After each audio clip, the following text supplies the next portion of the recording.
Hello everybody. This is a story. It's a serious story.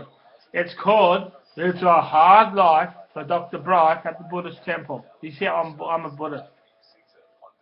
Dr. Brive has just left Tibet to start up his own practice in Carlton in Melbourne.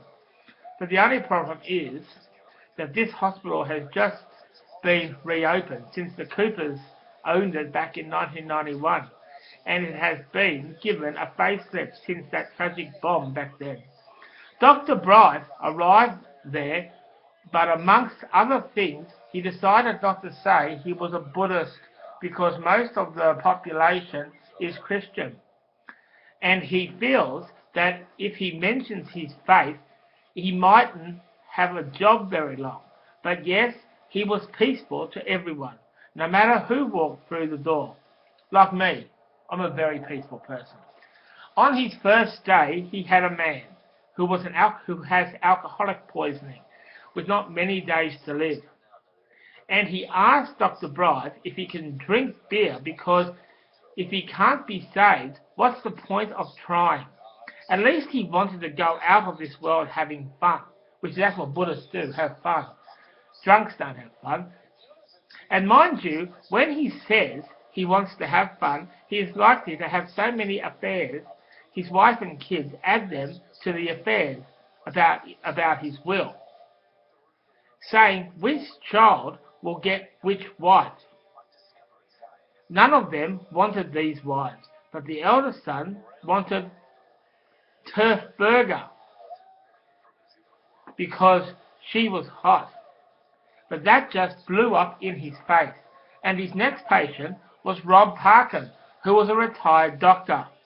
And despite years of preaching to other people, he was as stubborn about his diabetes as a mule.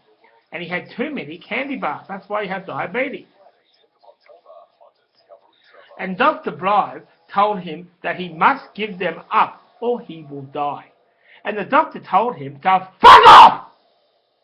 And then left without signing the piece of paper.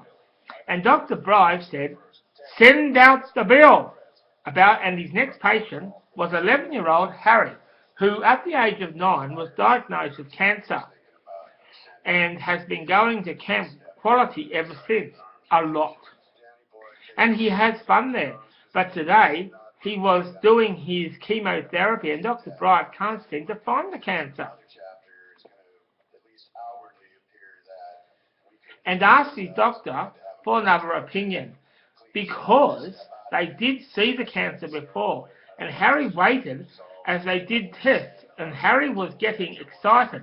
But Dr. Brive said, don't get us too excited yet, because I haven't spoke to your doctor yet, and he knows more than me. Harry waited for half an hour, and then both doctors came in, and Dr. Brive showed his doctor the chart, and then showing him that there doesn't seem to have any cancer there. Then Dr. Brive asked where was his cancer located, and he said it was brain cancer.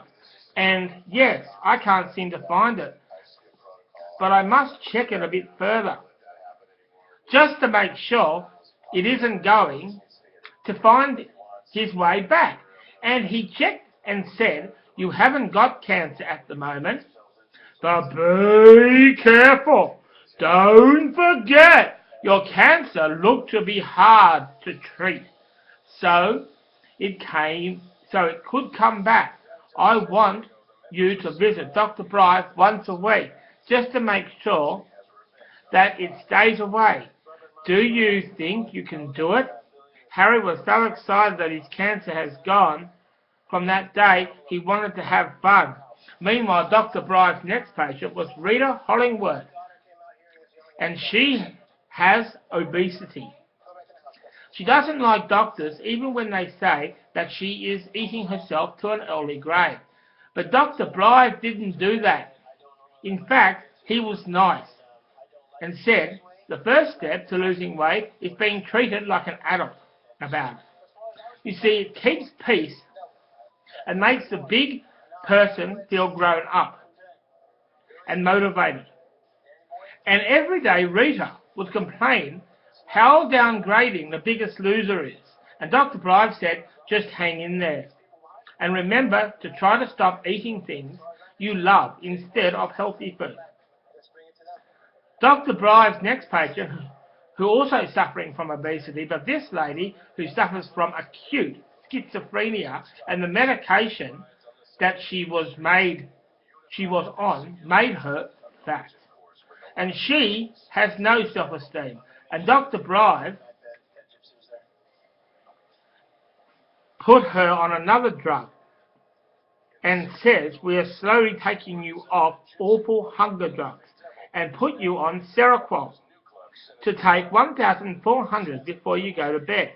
And with everything going well, you should be feeling good again soon. And that was the Dr. Brive's first day. That was Dr. Brive's first day.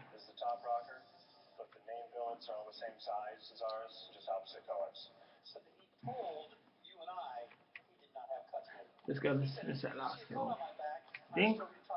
There. And when he finished, he went to the Buddhist shelter and meditated for 1 hour. Like this. And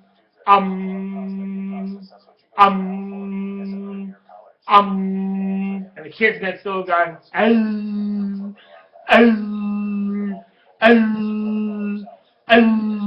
like that.